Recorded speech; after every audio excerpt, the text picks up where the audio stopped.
welcome back. And today we're doing another FSL Vodcast. That's right. So we've decided to talk a little bit about some football games that we went to recently. So we went to see Arsenal versus Chelsea. And then the next day we went to see Crystal Palace versus Brighton. All women's games, of course. Yeah, and when we set out, we decided we got a bit interested in this question of what Arsenal are doing right. So just for anyone who doesn't know, Arsenal, the most successful women's team in England. That's right. But they're not doing that good at the moment. Nevertheless, they've got this huge fan base. So the attendances that Arsenal are getting just outstrip all other teams in the Women's Super League by far. So the game we went to against Chelsea, and Chelsea are one of the top teams, but it was something like 45,000. That's right. And then the next day we went to Crystal Palace and they had about 2,000, was it? Yeah, that's 2 or right. 3,000. And that's fairly typical for most teams. I think Manchester City can get 5,000 or 6,000. Chelsea get about 4,000. So it's just a completely different league, really. Support-wise, and of course it's not just at the stadium. We see on social media Arsenal have attracted so many more fans. That's right. So when you say that Arsenal is the most successful team, they are one of the longest standing women's teams that's tied to a men's team, I guess. So they've been going for a very long time, and so they're most successful in that way. They're also most successful in that they have won many leagues and many cups over the years. But then they are also most successful in this very interesting way that they have managed to garner and hold such a big fan base, which to us has been quite remarkable. If you look at a team like Chelsea, for example, which is also a very well-known team, a team that did win the WSL last season, a team that has many internationals within their team as well, and yet they don't seem to be able to routinely get so many fans out. And so we thought it would be interesting to talk a little bit about our theories. We went along to the stadium. So they played it at the Emirates, played it at the main Arsenal stadium, and we went along thinking, can we see what they're doing right that some other WSL clubs like Crystal Palace are not doing so much? Is there any explanation as to why this big fan base has come? So what did we find out then? Yeah, well, where to begin? I think, should we start with one of the simplest things, which really is just what are Arsenal doing that makes that game day really exciting to go to and something that you feel you want to be part of? And I think there are two things for me that lead into that. One is, I think Arsenal's social media game is unparalleled. Like the way, not only their official comms and social media, but I think the way that they have been able to engage with the fans on social media, and the fans, I think, really feel like they are part of the team. They feel like they know their team quite well. And secondly is the program is the other thing that I want to talk about. So the Matchday program. Because I think Arsenal put out a really lovely program for every game. Yeah. And the game that we went to at Crystal Palace versus Brighton, there wasn't a program. No, they didn't even put one out. Loads of people were asking and they were saying, it's all electronic today, but we couldn't even find an electronic one. I didn't see what they meant by that, but I think a programme, it shows that the club cares. They think it's important. And the Arsenal one, as far as I can tell, it's as good as the men's programme, whereas I've been to some other WSL games where they put out like a shortened version. But that's right. But it showed that as far as Arsenal was concerned, this was like a top-class game. It was as good as any game. It wasn't a second-class game. Whereas no, that's right. Crystal Palace, who are also their men's teams in the Premier League, it felt very much as this, the women's team isn't anywhere near as important as the men's team. I'm sorry, right. but that's the message they gave. Absolutely. And I think on top of that, so people will say, well, maybe we're not comparing apples with apples here because we're comparing a match day at the Emirates with the Crystal Palace game, which was played at Sutton United's Yes. ground. But Arsenal do play at Meadow Park as well. We have been to a Meadow Park game, but even the Meadow Park game still had a really lovely programme that was put in place. And it just added generally to that a sense of occasion, I think, that they'd created, whereas the Crystal Palace game, Sutton United, and I've nothing against Sutton United, I love these small stadiums and everything, but they'd not really created a sense of occasion, I thought. No, that's right. And we spoke to a couple of people on the gates and working on the day there, and they said that, you know, it was Crystal Palace hosting that day, and so it was Palace's decision as to what would go into that game day experience, not Sutton United. Yeah, whereas like at Emirates, again, talking about sense of occasion, all around the stadium, there's stuff going on outside the stadium. Like you can fan get parts, you can get your photo taken with the Conti Cup and all this. And then inside the stadium, there's buskers, there's bands, there's all sorts of entertainment.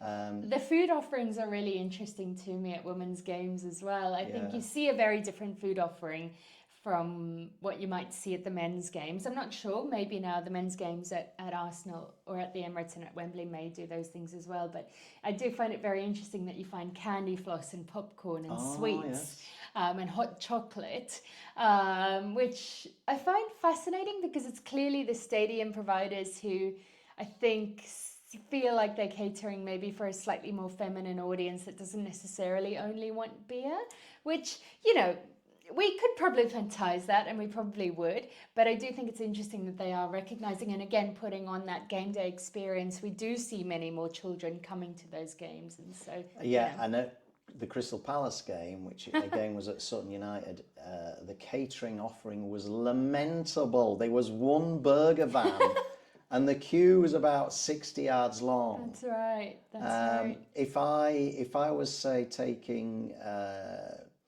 my kids, you know, I wouldn't feel that I'd given them a nice day out there. That's right. Whereas the Emirates, you could see, it was a good day out, wasn't it? That's it. And so, you know, some people do problematize this idea a bit, and we have as well, that women's football needs to be a good day out or a nice day out. But we can see why and how Arsenal are doing this, and also the big stadia like Wembley are doing this, because I think they are recognizing that there is a group of fans who are not necessarily hardcore football fans, but who are the kind of day tripper fan who are interested in a day out, who are there for that whole match day experience, which is a different group from the group who are there for the hardcore match day experience, right? And I think it's okay to cater for both of those. And I think that makes sense to me. And I'd love to see more of that in the men's game as well. So there's another factor I think plays into this. And you know, I've not totally got my head around exactly what's going on. But one thing Arsenal seem to have done really well is sort of attract an LGBTQ fan base, such that I think a lot of fans now gravitate to that in particular, so they're attracted to that fan culture. And you mentioned the social media, but I don't look at Arsenal's official social media that much. But what I do see is loads of social media that's fan created. Oh, huge! So there's some famous sort of Arsenal fan accounts on TikTok, like Ali, Tom, and Courtney. Yes, and, that's right. So like when I open my TikTok now, it's full of homemade fan content. That's right. And so it becomes this movement that you feel you want to be part of. It creates a bit of that FOMO, but it also creates this movement and this group, this fan base that you feel like you want to be part of, that feels welcoming in such a way that I don't see other teams doing. And we do follow other teams. I mean, we are interested in what other teams are doing, but I don't see that same kind of energy from even a Man City, which I would think would be the closest to having that kind of fan base potentially. And what I really love, I think we should acknowledge this, that there is this like narrative of Arsenal being, you know, chaotic lesbians and for the chaotic lesbians. And, you know, that is not a slur, it's rather more a term of endearment that like Arsenal fans hold close now. And I think that's part of that LGBT plus pride culture that Arsenal has worked hard to uphold and to put at the centre of what they're doing. So it speaks a lot about their values. Yeah, so it seems such an inclusive space, I think, when you see the Arsenal fans. And I do think the club's done okay at encouraging that because I think they show a sort of half-time video about inclusivity that includes LGBTQ fans. So there's that, but I also feel a lot of it has been fan created. That they've. I certainly think if you were like a queer football fan in North London, Arsenal would be you the would realise place to go. Yeah, Arsenal's the club to support, isn't it? Definitely. Not just North London, I'm sure the fans come from all over the place. Oh, we know they do, that's right. So we routinely meet fans from all over the place. Yeah, so I think that's one thing that's like the story of the success, I think. They've created a sense that this is your home if you're that kind of fan. And so I recently heard, was it Leah Williamson talking about the history of Arsenal, and she was asked a little bit about what makes Arsenal, and she said they are very aware of their heritage and their history within that space in women's football, and she said that they feel like they're doing it to, you know, not only look back at the past but bring that into the future as well, and they're very proud of that and proud of that growing fan base that they're wanting to take forwards with them. And what a contrast. So the Crystal Palace Brighton game was the next day. So we turned up, it's at Sutton United football ground, and I've got nothing against Sutton United at all, but you know, we turned up and we were there with a number of other fans as well, wandering around outside looking for a cafe. Yes. There was nothing there whatsoever, so we had to walk into Cheam, like a half-hour walk to get something to eat. Then you get back to the ground.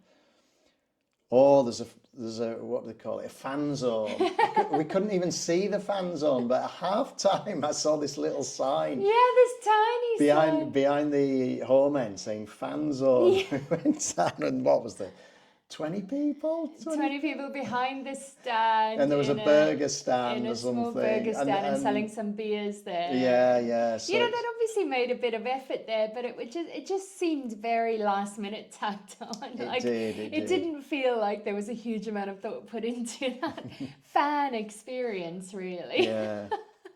So it was quite interesting to see that, having been to an Arsenal game and been to the Emirates, and also seen Lionesses games a lot recently that do a lot of work in terms of that matchday experience. I think it feeds into something that we've discussed before in some of the videos about some big football clubs don't see their women's team as an asset. They see it as a drain. Maybe it's something they want to do because they feel they have to. That's right. They have to be seen to be supporting. Yeah, but they may be just putting 1% of their total turnover into the women's side. And you can absolutely see that at Crystal Palace, I'm sorry to say. You can see where the women's team lie in the hierarchy. And I have heard behind the scenes it's exactly the same as well. And I'm not saying Arsenal got it all right, and I'm sure they only give a tiny proportion of their wealth to the women's team. But yeah, and we should also talk about the whiteness of Arsenal. So there's clearly a lot of work to be done there. Yeah. You know, Arsenal is an extremely white club and team in the women's side that has been criticised for that. So, you know, it's not perfect, but it is really interesting because you do see the disparity across the WSL in terms of how teams... Yeah, Arsenal at least give the sense that they think the women's team is important. So how are fans to think that unless the club themselves think it? And I don't think Crystal Palace did. The whiteness of women's football, something maybe we should do a future podcast on, because I think it is a sort of general problem in women's football in this country, and I think there's all sorts of historical reasons for that. Definitely, we could do a whole series on that very easily. And go ahead. Well, one thing that I wanted to say was to, again, to dig a little bit deeper here. So, Arsenal have recently, their manager has resigned. I guess would be the kind of way of saying that. So, Jonas Eidevall has resigned, and I think it's really interesting. So we talk about Arsenal as having this big fan base, especially over the last 2 or 3 years, and last season in particular. They were breaking record after record in terms of matchday attendances at the Emirates. But we have seen a slight drop off in those attendances compared to what they were last season. And part of that, I think, is because the team has been underperforming and the management of the team has not been up to scratch. And the fans were calling for Jonas to be out. We saw that piece of graffiti, Jonas out, as well.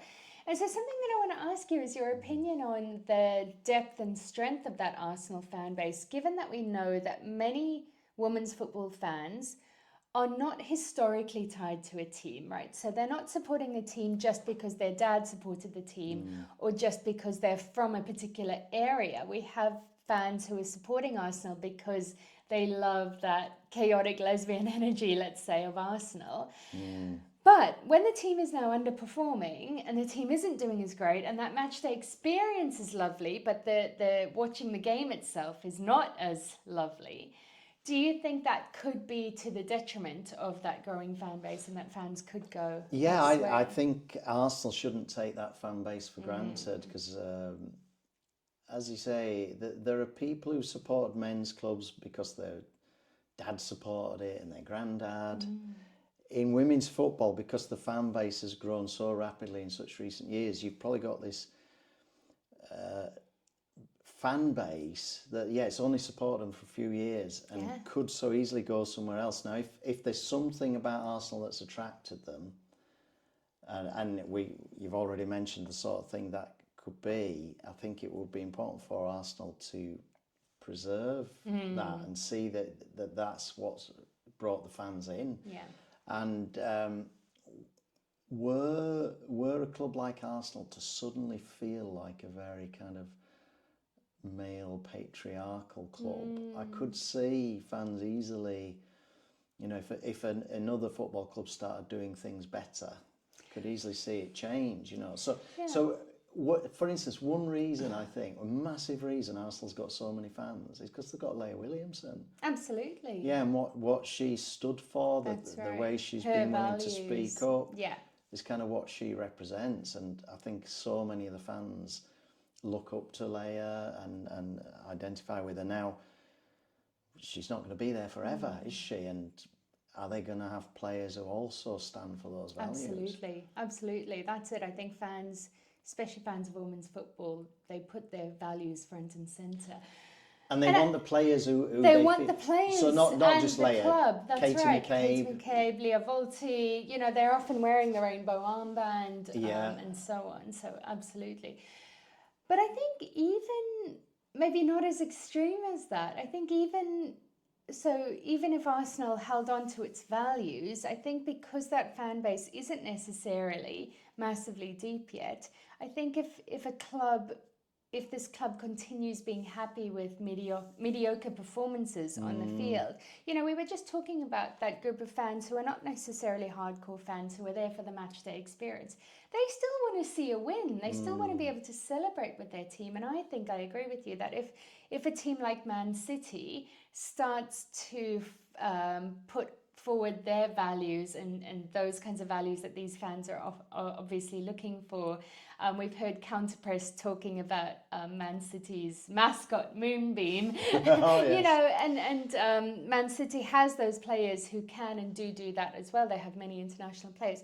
I can see a lot of Arsenal fans moving over, or at least being more fluid in their fanship, sometimes being Man City fans, sometimes being Arsenal fans. And I think that is something that Arsenal needs to keep an eye on, because as much as it is about that matchday experience, it's still about sport, and women still want to be able to celebrate the wins. Well, it does raise these questions that we've been pushing in relation to sport as it's played, to sport as it's sort of watched and consumed. And so if you're thinking about what the difference is between regular sport and say feminist sport, and thinking at how the feminist football fan views the game, right? So here's one idea off the top of my head, you know. So a lot of men football fans really value this loyalty, you know. So you can only support one team and it has to be the same team forever. If any fan admits that at some point they change their allegiance, they're thought to be terrible people, right? So whereas funnily enough, on women's football TikTok, I see the same fan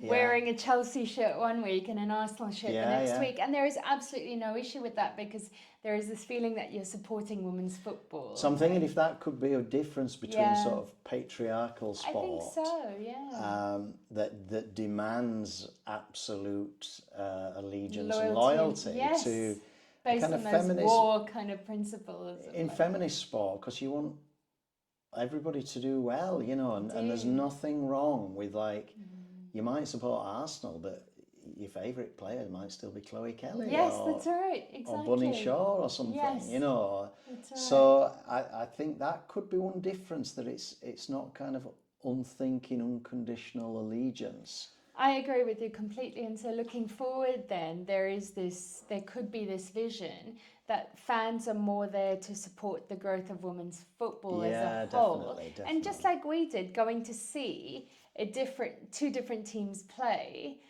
So in Palace and Brighton, I mean, neither of us are supporters of Palace or Brighton, but we were there. We wanted to support women's football on that day and to see the amazing players play. And so that could be an interesting maybe approach that football takes in terms of raising for everybody and playing a bit more into that fluid fandom. Could be, just an interesting reflection there. Right. So do you have any last reflections on this? Well, I don't know if we've actually solved this. We've just got a few ideas. Just some thoughts. You know, it's clear that a team like Arsenal, they're doing well in terms of fan engagement and so on. Not sure. But there are potential limitations. So I would just say, a club like Arsenal, don't take that for granted, that fan base. It seems there's a lot of fans, but it could be a sort of fragile thing. But also, I would like all the other clubs to flourish. I'd like them all to be getting 40,000, you know. So it's we don't want to see this as a zero-sum game, like the only way Chelsea could get more fans is by stealing them from Arsenal. Yeah, and we also don't think that everyone should be Arsenal fans just because they're doing well. We want to grow that side of it for sure. Well, I'd be very curious if anybody has any thoughts about this. Please. There must be football fans with thoughts. Do feel free to put those in the comments below. We'd be really interested to hear about that. And we'll see you again next time. Bye.